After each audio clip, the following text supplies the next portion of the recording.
Hey y'all, it's your girl Millie Chan. Let's get into some hot topics. Let's go. Let me say this. Not creating a will because of what it means is no excuse, right? If you've done some great things, you know what I mean? You want to leave something for your family, for your children. DMX did not have a will, right? So his ex-wife, Tashira Simmons, has lost everything to his estate. The copyright, everything he owned, all the rights, all the music, all the, what do you call it? The intellectual property belongs to the rapper's estate, not his wife. Now, what she did get was $214,000 in back child support that he owed her. And I'm sure that she's going to take that, and I'm sure she's going to do the best thing for herself, because when she was on the interview with Carlos, I think like she was down bad, right? But I remember her saying that Jay-Z wanted DMX to go in with him for the Barclays Center, $1 million. He said, no. But if he had done that, and if he had had a will and made her his beneficiary, she would be okay, and her children. And she probably would have to pay some child support for the other kids, but she would definitely be okay. But rest well, DMX. We do miss you. And Tashira, it's going to be okay. Honey, baby boo, this is the new bail, allegedly. Keri Paul. Okay, Keri lives in New Orleans, but she's back and forth between Mississippi and Florida. No, I think she actually lives on the coast of Mississippi. I think she lives on the coast. I think that's what I was told. But she is a Ford car ambassador. She is a fluent entrepreneur. She was on The Amazing Race. I gotta ask my sister if she knows her. That is wild. She was on The Amazing Race. Okay, so this is our new bail, allegedly. Keri Paul. We gotta see how this gonna work. We can talk about it though. We're probably gonna go live and talk about it. Now y'all know how much eggs cost. So do not be out there. I mean, I know my sister definitely gonna die some eggs. Y'all gonna get them plastic eggs from Walmart and fill them up with some goodies. Y'all know how we've been sitting here talking about eggs all year, and y'all just gonna boil some eggs, color them, and it just be a mess. I know you need to hide the eggs. I know the kids need to do it. Go get the plastic eggs. Leave these alone. I saw something a few minutes ago. It said that Kris Jenner is losing the Kardashian dynasty. It's okay. Everything has to come to an end. Khloe Kardashian has said that she's done being a effing doormat after reflection on Tristan and Lamar. Do you understand that those are really the main guys that have been in her life? She said that she's tired of people realizing how good she is after the fact, right? She said, do I have something written on my forehead that says doormat or something like that? Like, it is crazy that she has stifled her life for Tristan because she wants, I mean, I get it. I understand she wants her children to have the same father. Okay, I got it. That makes sense.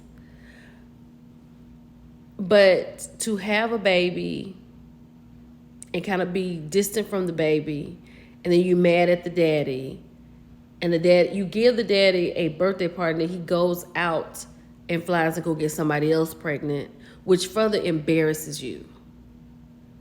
And you know how Lamar is. She stood by his side till he came back to life.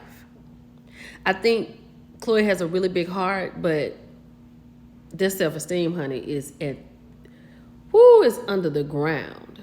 Y'all, I have been looking for this story since I became a for real content creator, because I have wanted to talk about this. On November the 4th, 2018, this black lady right here, Tamla Horsford, she went over to these people's house for a slumber party. She ended up unalived. I think they threw her over the balcony and she ended up in some bushes. One of these ladies, whoever the house belongs to, her husband was a police officer. And it was said that he knew exactly what to do to make it look, like an accident. So her suspicious unaliveness raised urgent questions about racial bias, transparency, and justice within our legal system, sparking nationwide outrage. I cannot wait. Who Unalived Tamla will be on Amazon Prime this fall. I cannot wait to review this movie and post it and we talk about it. I'm here for this. When I tell y'all I've been looking for this story since I've been for real, I've been wanting to talk about this for a minute. I can't wait till this comes out.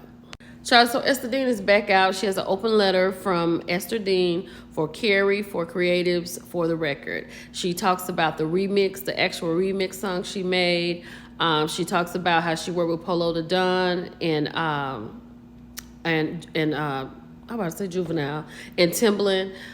She talked about how when she went to work with Beyonce, she said, for the record, I didn't work with Beyonce until years later when I signed a Roc Nation as a writer.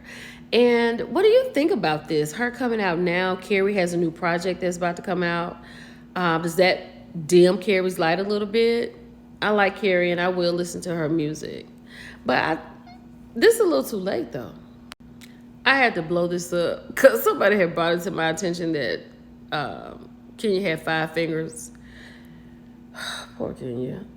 Are you all excited about her live on the 15th? I mean, in the comments, let me know what you think Kenya is going to talk about, because what else could she talk about? And what do you think her future is? Like, I feel like if she would stop talking, she probably could really have a future back at Bravo next season. I don't know. This has been something else. Child, Jazmine Sullivan lost her son. Her mother passed away last year, I believe. She celebrated a birthday. It was very emotional for her. She said she was pregnant but lost her baby boy while thanking people for their birthday wishes. I realized how I would have been holding my 2-month-old son that I never got to meet. OMG. She'd have made a great mom. Child, the lullabies that she would have sung to that baby, I would have bought that album. She said, ooh, thank y'all for your birthday wishes leading up to my birthday. Has been incredibly hard as I've been thinking about my mother and missing her more than words can say. Also, as I realized I would have been holding my 2-month-old son that I never got to meet. So needless to say, I've been down bad. But yesterday I had a massage that helped to release some of the deep pain I've been holding in for a while. So I'm grateful for that. I'm so grateful that so many of you think of me and take the time to write. It's also beautiful. Please continue to pray for me as I heal from life's ass whooping. Oh my God. I think she would be a great mom. It's not over. It's not over. You can still be a mom. I'm not about to rehash all this, but Brit did it for me. When she was on the Housewives Nightcap, they was talking about the whole situation and all of that, and she was talking about the embarrassment. She had to relive it. I said that had to be hard. But babe, when she said Kenya needs to humble herself and call her and apologize, I know that's right. Because even though Brit did what she did, and she was wrong, and I'm always going to say that was in the moment. That was Brit upset and just talking when she should have been talking. And on here she said she said it. But Kenya's was premeditated. She said she had a PI. She had to go and get the pictures blown up. She meant to do that. I love it. Can you be able to apologize to this girl? I'm going to be very honest. I don't care nothing about this. I think this is the oddest couple in creation. Toni Braxton and Birdman secretly married for 8 months. Then Toni files for divorce 2 days later. I get it. But why? Why, Toni? Why? Y'all know it's that time of the year, okay? It's prom season. And they was doing these gold dresses. This was my favorite. I absolutely love this dress. I think it's just so beautiful. I got to get it together. Bye, y'all.